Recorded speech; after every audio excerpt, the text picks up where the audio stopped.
Hello everyone.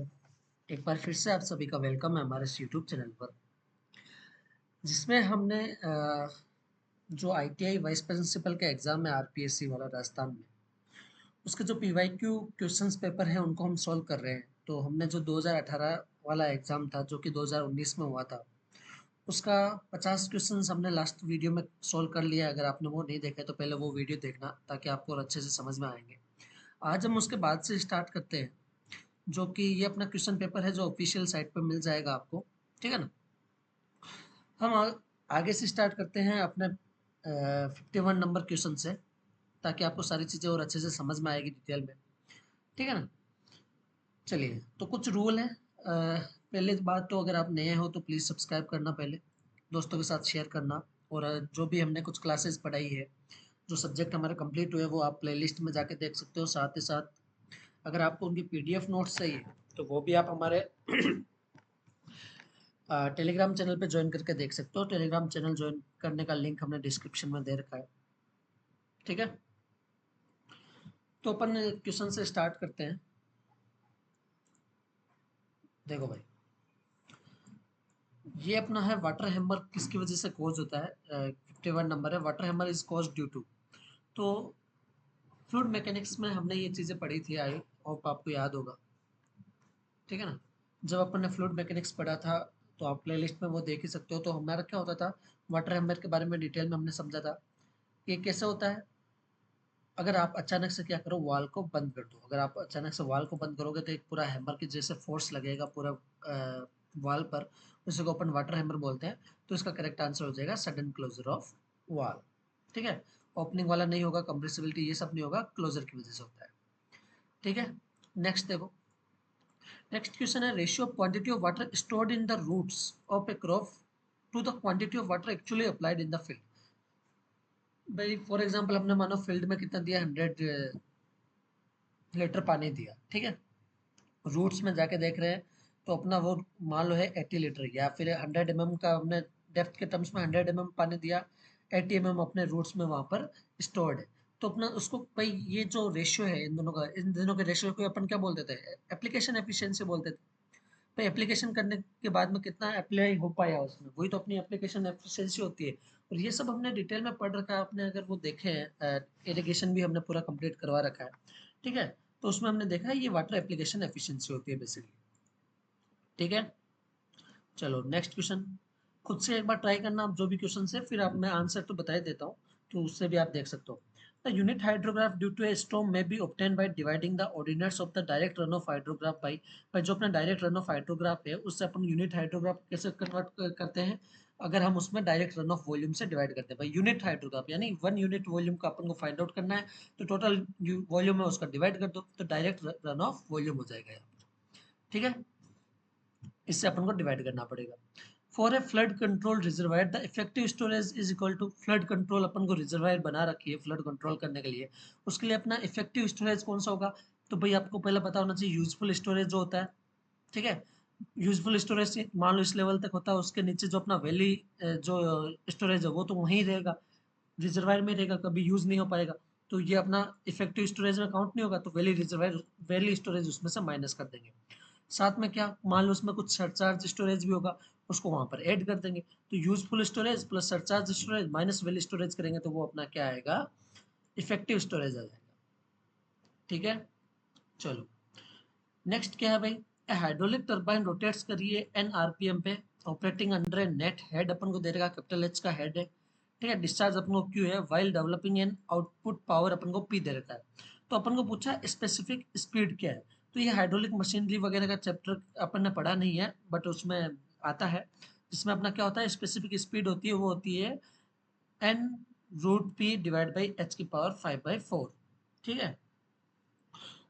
तो ये अपने क्या होती है, स्पेसिफिक स्पीड होती है, तो ये अपना करेक्ट आंसर होगा। ठीक है। चलो नेक्स्ट क्या है, ओपन क्यूबिकल टैंक है, क्यूबिकल क्यूबिकल टैंक है, क्यूबिक मतलब ऐसा क्यूबिकल टैंक है बेसिकली। ठीक है ना, ओपन है ये वाट पानी से पूरा भरा हुआ है। When the tank was accelerated on a horizontal plane, horizontal plane में हमने एक्सेलरेट किया उसको। ठीक है। One side, along one side it was found that 1/4 of volume of water is spilled।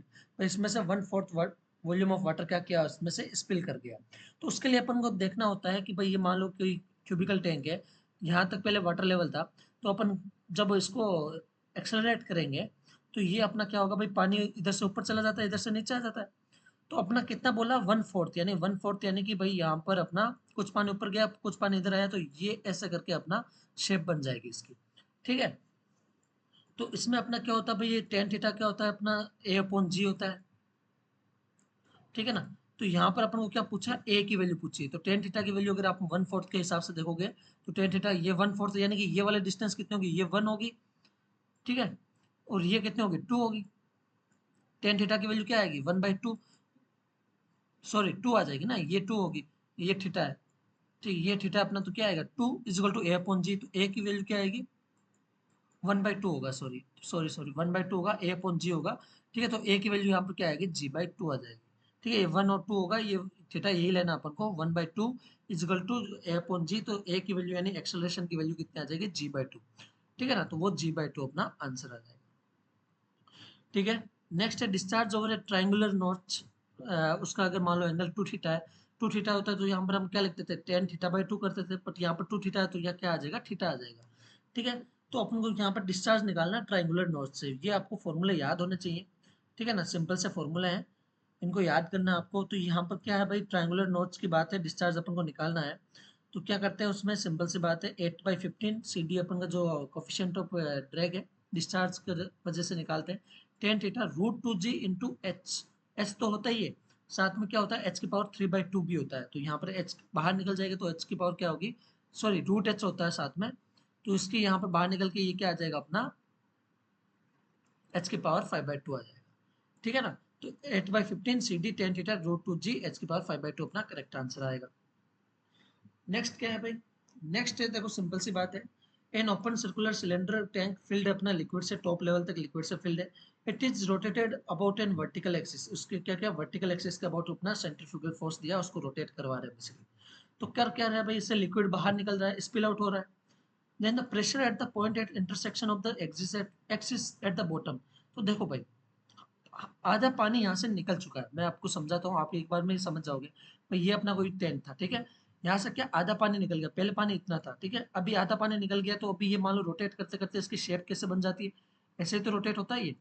आधा पानी निकल गया मतलब ये एकदम इसका बॉटम कहाँ पे आ गया, ये जो सरफेस है वो बॉटम तक पहुंच गया, यानी आधा 1/4 ये होता है, 1/4 ये होता है, आधा ये होता है, ये तो पानी बाहर निकल गया।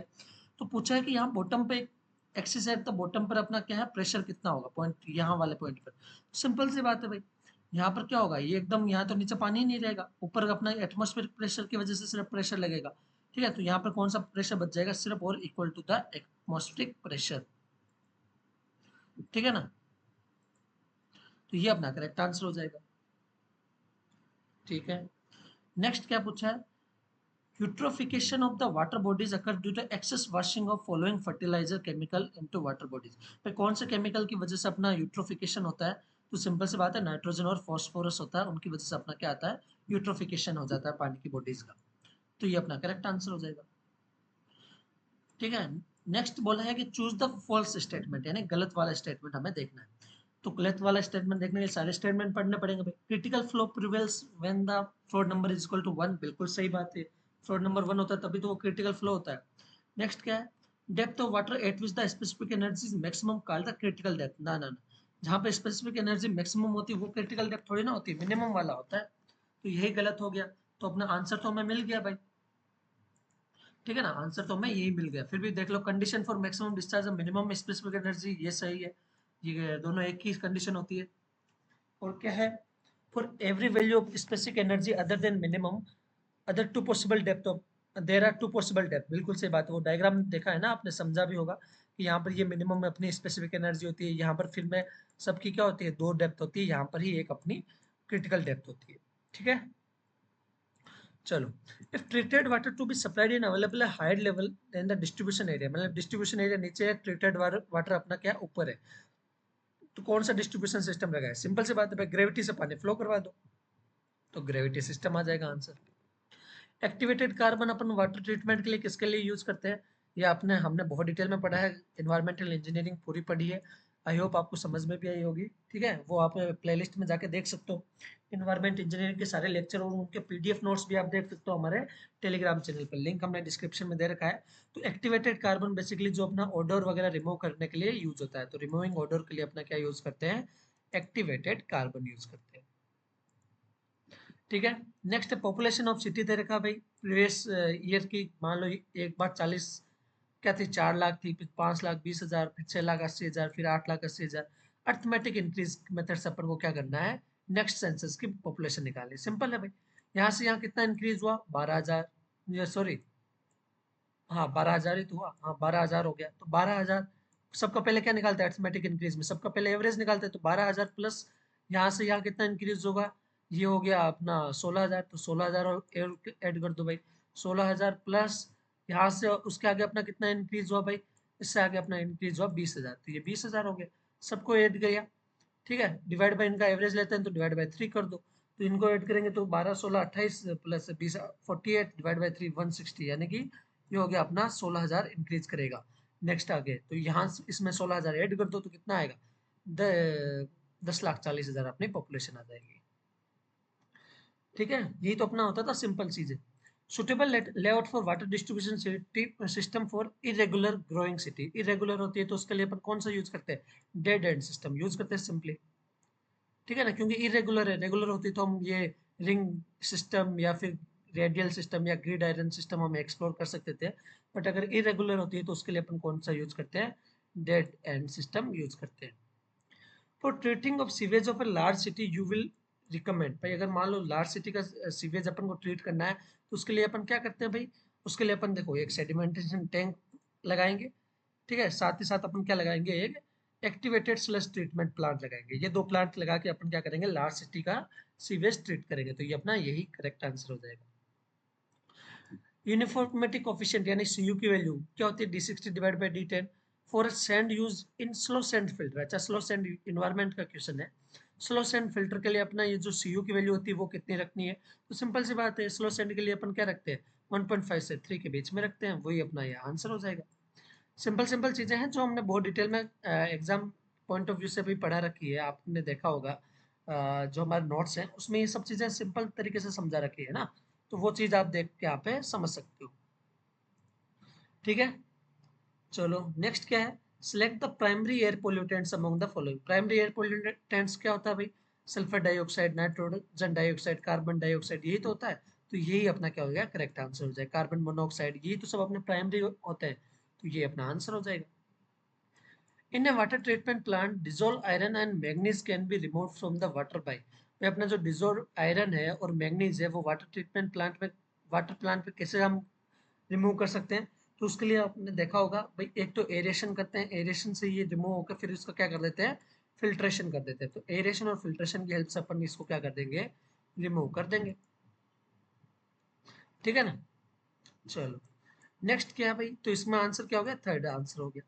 Mud pumping is associated with, mud pumping अपने किस में होती है, तो हमने ये हाईवे में लास्ट चैप्टर में पढ़ा रखा है, बहुत डिटेल में पढ़ा रखा है ये सब, कि जो अपना आरसीसी या ये सॉरी जो अपना सीसी रोड होता है, सीमेंट कंक्रीट पेमेंट होता है, अगर वो क्ले के अंदर बना देते हैं तो क्ले क्या हो जाता है, जब भी सेटल करेगा तो उसमें पंपिंग जैसा उसमें मतलब वो फोर्स करेगा उसको, पानी अगर क्ले सही से उसमें से, जैसे ये मान लो ये अपना क्या है, सीसी रोड है, ठीक है, तो यहाँ पर नीचे क्ले होगी तो वो क्या करेगी, उसमें वाटर कंटेंट जाएगा तो स्वेलिंग करेगी, स्वेलिंग करेगी तो वो बेसिकली इसको क्या करेगा, पंप करेगी, पंप करेगी तो वो क्या होती है, उसी को मड पंपिंग बोलते हैं।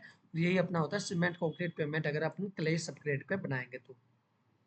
ठीक है, नेक्स्ट क्या, ऑर्थोटोलिडीन टेस्ट अपना किसके लिए यूज करते हैं, तो सिंपल सी बात है, इन्वायरमेंट में इतना सिंपल, इसके बारे में तो हमने बहुत डिटेल में पढ़ा भी था। ऑर्थोटोलिडीन टेस्ट के लिए तो ये रेजिडुअल क्लोरीन अपनी कितनी बची है भाई, अपन जब उसका डिसइंफेक्शन करते हैं ना तो हम लास्ट में क्लोरीन उसमें छोड़ते हैं, तो रेजिडुअल क्लोरीन कितनी है उसमें, उसको मेजर कैसे करते हैं, इसी टेस्ट से तो मेजर करते हैं, तो यही अपना हो जाएगा करेक्ट आंसर। ठीक है, चलिए नेक्स्ट क्वेश्चन देखो भाई, नेक्स्ट क्या है, सुपर एलिवेशन नीडेड यानी ई की वैल्यू अपन को फाइंड आउट करनी है, हॉरिजॉन्टल कर्व की अपन को क्या दे रखी है, रेडियस दे रखी है, आर दे रखी है 120 मीटर। ठीक है, फुल डिजाइन स्पीड वी दे रखी है अपन को 60 kmph, और क्या दे रखा है, एफ की वैल्यू दे रखी है अपन को 0.15। ये सारी वैल्यू अपन को दे रखी है, तो ये अपन को फाइंड आउट करना है सुपर एलिवेशन ई की वैल्यू। तो अपन को क्या पता है, E plus F is equal to क्या होता है भाई, V square divide by 127 R. बस यहाँ से अपन को ई निकालना, वी दे रखा, आर दे रखा, एफ दे रखा, यहाँ से सोल्व करके अपन निकालेंगे तो आंसर आएगा 8.6%, यानी कि 0.086 आएगा, उसको अपन परसेंटेज में करेंगे तो 8.6% हो जाएगा। ठीक है ना। चलो नेक्स्ट क्या है, the width of carriage way for two lane with raised curb standardized by IRC. अपना जो अगर रेज्ड कर्व के बीच की जो अपना वे लेन टू लेन की अगर विड्थ पूछे तो वो कितनी होती है, 7.5 मीटर ही होती है अपनी। ठीक है ना। तो अपना करेक्ट आंसर क्या हो जाएगा, 7.5 मीटर हो जाएगा। ठीक है। Next is modulus of subgrade reaction obtain from load deformation curve corresponding to the settlement of. भाई अपना किसके करस्पॉन्डिंग सेटलमेंट के अबाउट अपने ये modulus subgrade reaction find out करते हैं, तो वो 0.125 सेंटीमीटर के अराउंड ही तो करते हैं अपना। तो ये अपना आएगा 0.125 सेंटीमीटर का सेटलमेंट के अराउंड अपन क्या करते हैं, modulus of subgrade reaction find out करते हैं। तो ये अपना करेक्ट आंसर हो जाएगा। सिंपल सिंपल से। रोड रफनेस किससे मेजर करते हैं, बम्प इंडिकेटर से मेजर करते हैं। भाई यही तो होता था रोड रफनेस को मेजर करने का तरीका, बम्प इंडिकेटर होता है और वो में अपना क्यूमुलेटिव वो सम करता जाता है साथ में। Most inconvenient method of parking क्या है, मोस्ट इनकन्वीनियंट मेथड भाई जिसमें अपना क्या हो, जब से सबसे ज्यादा इनकन्वीनियंस हो, वो होता है पैरेलल पार्किंग। ठीक है ना। बाकी में क्या हो, इजीली पार्किंग हो सकता है। इनकन्वीनियंट में क्या होता है, जब पैरेलल पार्किंग करनी होती है तब वो सबसे ज्यादा टफ होता है, टफ होता है और जगह भी ज्यादा घेरता है बेसिकली। ठीक है। डिजाइन ऑफ हॉरिजॉन्टल और vertical alignment super elevation is most affected by. Super elevation सबसे ज्यादा किससे अफेक्ट होता है, तो आपको पता होना चाहिए जो स्पीड ऑफ व्हीकल होता है। ठीक है ना। भाई किस स्पीड से अपना व्हीकल चल रहा है उससे अपना इफेक्ट करता है सुपर एलिवेशन। तो वही होगा इसका, स्पीड ऑफ व्हीकल अपना करेक्ट आंसर हो जाएगा। डिजाइन ऑफ हॉरिजॉन्टल और वर्टिकल अलाइनमेंट सुपर एलिवेशन किससे ज्यादा इफेक्ट करेगा, पर जितनी ज्यादा स्पीड ज्यादा होगी उतना ज्यादा हमें सुपर एलिवेशन देना पड़ेगा। तो स्पीड से ज्यादा अपना क्या करता है, ये सबसे ज्यादा इफेक्ट होता है इसमें। Height has a wheel base अपन को 6 दे रखा है। Off tracking negotiating curve path with, अच्छा क्या पूछा है, ऑफ ट्रैकिंग पूछा है। ऑफ ट्रैकिंग क्या होता है भाई, L square divide by L square divide by 2r ही तो होता है। एल की वैल्यू अपन को दे रखी है, आर की वैल्यू भी दे रखी है, पुट करो आंसर निकालो तो क्या आएगा अपना, यहाँ पर एल की वैल्यू 6 है, 6 × 6। ठीक है। डिवाइड बाई 2 × 30, तो क्या आएगा भाई से, ये अपना 5, ये हो गया 10.6, तो 0.6 अपना करेक्ट आंसर हो जाएगा। ठीक है ना। ऐसे करके अपन क्या कर सकते हैं, सिंपली आंसर निकाल सकते हैं। नेक्स्ट पूछा भाई, no warping stress in pavement is developed if temperature. Warping stress आती किसकी वजह से है, चेंज इन टेम्परेचर की वजह से ही तो अपने वार्पिंग स्ट्रेस आती है। तो अगर मान लो बोल रहा है कोई वार्पिंग स्ट्रेस नहीं आएगी, कब नहीं आएगी, जब अपना कोई चेंज भी ना हो टेम्परेचर में। चेंज नहीं होगा यानी टेम्परेचर अपना क्या हो, जब कांस्टेंट हो तब वहां पर कोई वार्पिंग स्ट्रेस नहीं आएगी। तो ये अपना करेक्ट आंसर हो जाएगा। The rate of deterioration in the flexible pavement, flexible pavement में जो रेट ऑफ डिटोरेशन होती है वो कैसी होती है भाई। फ्लेक्सिबल पेमेंट जैसे कि अपना बिटुमिनस होता है तो थोड़ा सा भी टूटता है तो फिर वो बहुत जल्दी जल्दी फास्टली टूटता है। तो वो रेट ऑफ डिटोरेशन ऐसे होती है, मान लो पहले थोड़ी हुई तो वो एकदम से फास्ट बढ़ जाएगी, यानी कि एक्सपोनेंशियल ही बढ़ जाएगी। तो उसमें जो रेट ऑफ डिटोरेशन होती है वो कैसे होता है, एक्सपोनेंशियल होता है। ठीक है। चलो नेक्स्ट क्या बोल रखा है, ऑप्टिमिस्टिक टाइम दे रखा है, मोस्ट लाइकली टाइम दे रखा है, पेसिमिस्टिक टाइम दे रखा है। तो नेटवर्क अपन को एक्सपेक्टेड टाइम निकालना है। तो एक्सपेक्टेड टाइम जो टी ई होता है वो क्या होता है भाई, ऑप्टिमिस्टिक टाइम यानी T O plus 4 most likely 4 TM plus T pessimistic TP divide by 6 होता है। टी ओ कितना है, 4 है, 4 + 4 × 6 यानी 24, 4 + 4 28 हो गया, प्लस 14 यानी कि 42, 42 डिवाइड बाई 6 कितना हो गया, 7 मंथ्स, यानी एक्सपेक्टेड टाइम अपना कितना आएगा, 7 मंथ्स आएगा। यही अपना करेक्ट आंसर होगा। ठीक है। नेक्स्ट है express way should be constructed along. Express way किसके अलोंग कंस्ट्रक्ट होते हैं, तो एक्सप्रेस वे क्यों बनाते हैं, जब अपना कहीं पे मान लो ट्रैफिक ज्यादा फ्लो करने लग जाए तो अपन क्या करते हैं, वहां पर चौड़े चौड़े रास्ते बनाते हैं और स्पीड उस पर मैक्सिमम रखते हैं। तो जब अपना मेजर ट्रैफिक कॉरिडोर बनाते हैं वहीं पर अपन क्या बनाते हैं, एक्सप्रेस वेज बनाते हैं। ठीक है ना। तो ये अपना क्या हो गया, करेक्ट आंसर हो जाएगा। ठीक है। आई होप समझ में आया होगा। नेक्स्ट क्या है, first party audit of for project is conducted by. सबसे पहले ऑडिट कौन सी पार्टी कंडक्ट कराती है, वो उसको क्या बोलते हैं, जो सबसे पहले ऑडिट करवाती है। सिंपल सी बात है भाई, पहले सबसे पहले ऑडिट होता है ऑर्गेनाइजेशन में, फिर अपना क्या करते हैं वो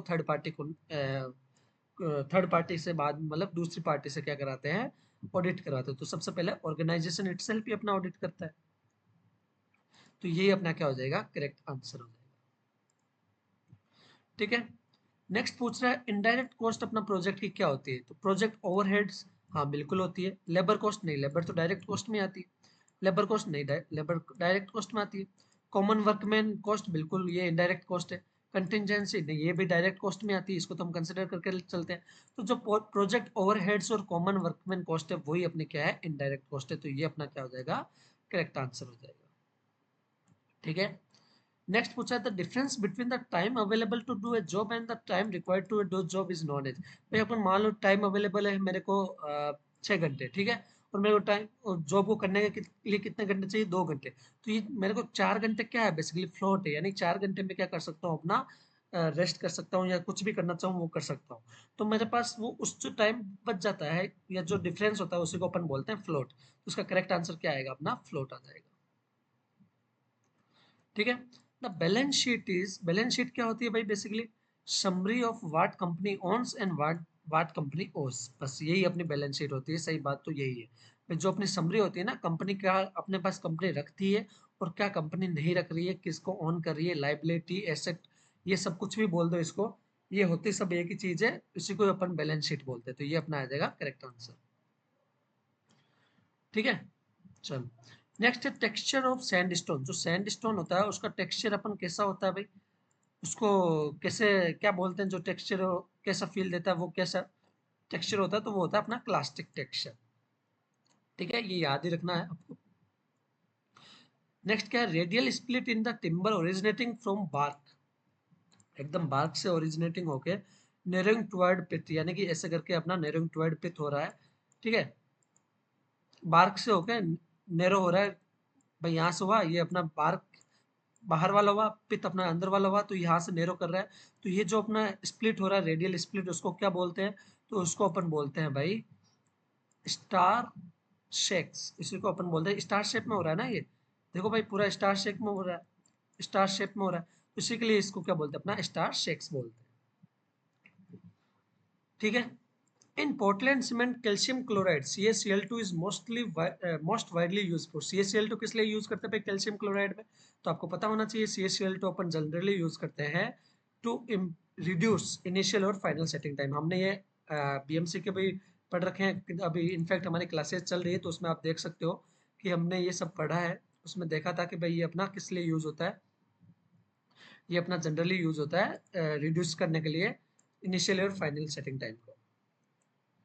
ठीक है, डोरमर विंडो इज डिफाइंड है। डोरमर विंडो क्या होता है, बेसिकली जो अपना रूफ स्लोप वो होता है ना, रूफ स्लोपिंग रूफ होता है, तो यहाँ पर जो एक वर्टिकल अपना जो डोर बना विंडो बनाते हैं ना वर्टिकल में, वही अपना होता है डोरमर विंडो। तो vertical window built in sloping साइडों पे पिच रूफ, वही अपना क्या हो गया, डोरमर विंडो हो जाएगा। तो अपना इसमें 89 में क्या हो जाएगा, ये वाला करेक्ट आंसर हो जाएगा। ठीक है, नेक्स्ट क्या है, which type of foundation is use for construction of school building on black cotton soil. हाँ, ब्लैक कॉटन सॉइल में अपन दो टाइप के फाउंडेशन यूज करते हैं, या तो मैट फाउंडेशन यूज करते हैं या फिर क्या करते हैं, पाइल फाउंडेशन यूज करते हैं। अगर बड़ी बिल्डिंग बनानी हो, मतलब कुछ ज्यादा फ्लोर के ऊपर की बिल्डिंग बनानी हो, तब तो पाइल फाउंडेशन यूज कर लेंगे। 1 2 फ्लोर 3 फ्लोर की बिल्डिंग बनानी हो, स्कूल बिल्डिंग जनरली उतनी होती है, तो उसके लिए अपन क्या यूज करेंगे, मैट फाउंडेशन यूज करेंगे। तो ये अपना आ जाएगा correct answer. In stone masonry stone are so placed to the direction of pressure. भाई प्रेशर के अपना प्रेशर ऊपर से आता है, तो स्टोन अपन क्या करते हैं, स्टोन का बेड अपन उसके 90 डिग्री पर प्लेस करते हैं बेसिकली। ऐसे तो करते हैं स्टोन मेसनरी में। तो इसका जो मान लो ये बेड होगा, वो अपन क्या करेंगे, परपेंडिकुलर करेंगे नेचुरल बेड के, perpendicular to the natural bed हो जाएगा अपना डायरेक्शन ऑफ प्रेशर का। Dolomite bricks are, dolomite bricks basically क्या होती है, डोलोमाइट अपना बेसिक नेचर होता है, तो बेसिक रिफ्रैक्टरी ब्रिक्स हो जाएगा सिंपली। ये अपना करेक्ट आंसर हो गया। In crushing test the coarse aggregate what size particle is used for sample. अभी कुछ दिनों पहले हमने क्लासेस में पढ़ा था BMC वगैरह में ये सारी चीजें। ठीक है ना, आई होप आपको ये रिमेंबर होगी, नहीं होगी तो आप वो प्लेलिस्ट में जाके देख सकते हो, एग्रीगेट का हमने क्लास लिया था। उसमें क्या होता है भाई, क्रशिंग टेस्ट हो चाहे इम्पैक्ट टेस्ट हो, उसके लिए अपन क्या करते हैं, एग्रीगेट को 12.5 mm सीव से पास करवाते हैं और 10 mm सीव पर रिटेन करते हैं, फिर उस पर ये अपन क्या करते हैं, टेस्ट परफॉर्म करते हैं। तो इसका करेक्ट आंसर अपना क्या आ जाएगा, passing 12.5 mm and retained on 10 mm sieve. ठीक है, चलो नेक्स्ट क्या है, 94 question, for construction of structure under water the lime used is. कौन सा लाइम यूज करेंगे अगर आपको अंडर वाटर यूज करना होगा, तो अंडर वाटर में वही लाइम यूज करेंगे जो अपना क्या हो, वाटर में भी रिएक्शन कर जाए, वाटर में भी सेट हो जाए। तो उस लाइम को अपन क्या बोल देते हैं, हाइड्रोलिक लाइम बोल देते हैं। तो अपना आंसर क्या आएगा, हाइड्रोलिक लाइम अपना करेक्ट आंसर हो जाएगा। ठीक है, when a theodolite is in a proper adjustment, serving हमारा कंप्लीट हो गया, उसमें हमने ये करवा रखा है। Which of the following condition between fundamental lines are satisfied, हमने 5 कंडीशन बताई थी उसमें कि भाई अपना थियोडोलाइट प्रॉपर एडजस्टमेंट कब बोलेंगे उसको। ठीक है, तो उसमें कौन कौन सी थी भाई, axis of the plate level is perpendicular to vertical axis, सही बात है। Line of collimation is right angle to the line of sight, नहीं नहीं, लाइन ऑफ कोलामिनेशन और राइट लाइन ऑफ साइट तो पैरेलल होती है, तो ये अपना क्या हो गया, गलत हो गया। The axis of altitude level is parallel to the line of collimation, बिल्कुल सही बात है, एल्टीट्यूड और लाइन ऑफ कोलामिनेशन अपनी पैरेलल होती है। when it is horizontal and the vertical circle reads 0, बिल्कुल सही बात है, जब अपना वर्टिकल सर्किल क्या 0 रीड करे तब अपने ये क्या होगी, पैरेलल होगी। तो यही अपना क्या होगा, ए और सी करेक्ट होगा। ए और सी कहाँ है, ए और सी ये रहा, ये अपना हो गया करेक्ट आंसर। ठीक है ना, ठीक है। White cement should have least percentage of, ये भी हमने पढ़ रखा है टाइप ऑफ सीमेंट में, बीएमसी की क्लासेस में हमने कवर कर रखा है। भाई व्हाइट सीमेंट में बेसिकली वो कंपोनेंट नहीं होना चाहिए जो क्या करे, अपना कलर कोज करे। भाई व्हाइट सीमेंट में कोई कलर नहीं है ना, तो अपन को कौन सा चाहिए भाई, ऐसा कंपोनेंट नहीं चाहिए जो कोई कलर दे। तो कौन सा कंपोनेंट कलर देता है, अपना कंपोनेंट जो कलर देता है वो होता है अपना आयरन ऑक्साइड। तो आयरन ऑक्साइड हमें नहीं चाहिए, तो ये अपना कम से कम होना चाहिए बेसिकली।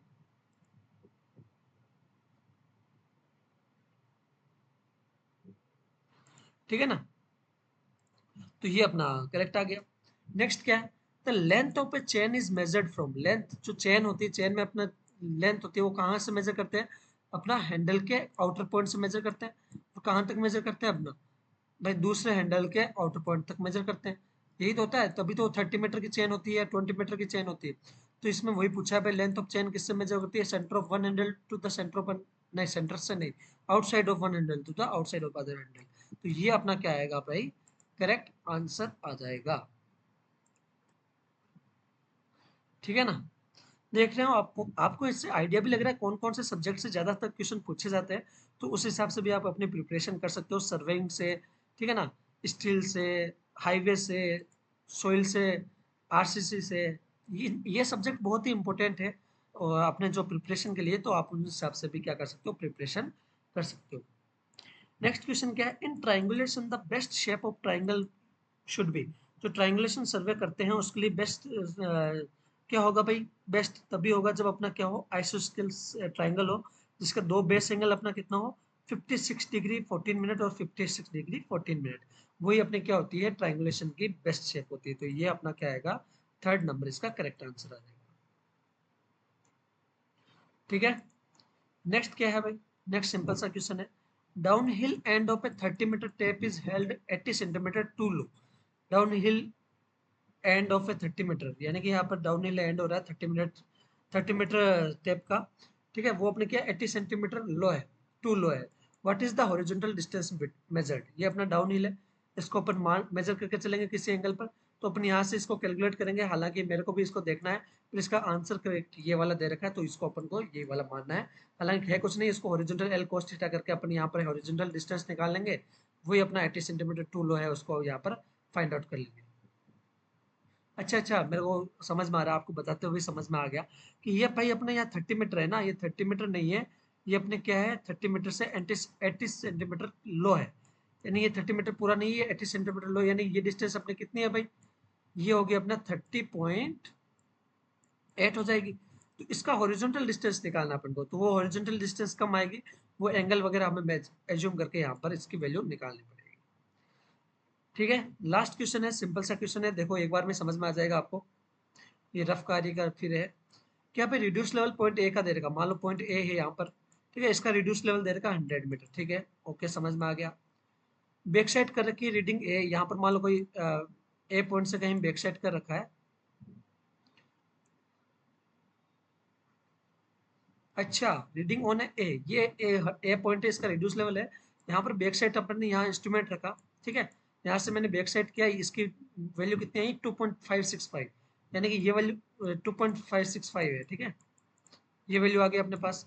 अभी आगे क्या बोल रहा है, if the fore side of reading on A B point which is on ceiling with inverted staff, important point, inverted staff यानी कि ऊपर से अपना इन्वर्टेड स्टाफ है, उसके ऊपर से अपनी डिस्टेंस कितनी है 2.445 है। ठीक है, ये तो रीडिंग दे रखी है, तो ये अपना 2.565 है, ये अपना 2.445 है।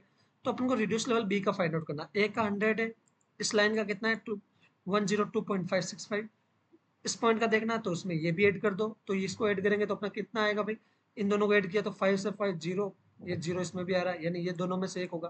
4 6 10 और प्लस 1 यानी कि 1, तो ये यानी बेसिकली इन दोनों को जोड़ के प्लस 100 में जोड़ दोगे तो ये अपना आ जाएगा करेक्ट आंसर। ठीक है, तो ऐसे करके हमें क्या मिल गया भाई, अपना रिड्यूस लेवल पॉइंट भी मिल गया, और इसी के साथ अपना जो पेपर था, जो RPSC and sorry ITI vice principal का पेपर था, उसको हमने पूरा सोल्व किया है, एक एक क्वेश्चन सोल्व किया है। आई होप आपको सारी चीज़ें समझ में आई होगी। अगर आप नए हो तो प्लीज़ सब्सक्राइब करना, दोस्तों के साथ शेयर करना, कोई भी कोई डाउट है, ठीक है, वो आप हमसे पूछना, हम ट्राई करेंगे जो भी आपके डाउट हो उनको जल्दी से जल्दी रिजोल्व करें। ठीक है, तो आज के इस वीडियो में इतना ही। इसी के साथ जो अपना आरपीएससी आईटीआई वाइस प्रिंसिपल के जो पीवाईक्यू की सीरीज थी वो कंप्लीट हो जाती है, क्योंकि 2 ही एग्जाम हुए अभी तक। उन दोनों एग्जाम को हमने बहुत डिटेल में समझा है, क्वेश्चन पेपर का अच्छे से सोल्व किया है। अभी नेक्स्ट एग्जाम आपका जल्दी होने वाला है, तो उसके लिए ऑल द बेस्ट, अच्छे से देना एग्जाम। ठीक है, और भी कोई आपको अगर डाउट हो तो हमसे पूछना। बाकी हमारे जो मेडिजी के क्लास नोट्स हैं उनकी हेल्प से हमने आपको सारे सिविल इंजीनियरिंग की प्रिपरेशन करवा रखी है, करवा ही रहे हैं बेसिकली। तो वो आप प्लेलिस्ट में जाके देख सकते हो कौन कौन से सब्जेक्ट हमारे कंप्लीट हो गए, कौन कौन से सब्जेक्ट चल रहे हैं।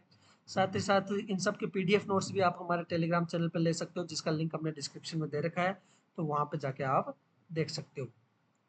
ठीक है, तो आज की क्लास में इतना ही, मिलते हैं नेक्स्ट क्लास में या नेक्स्ट वीडियो में, तब तक के लिए बाय।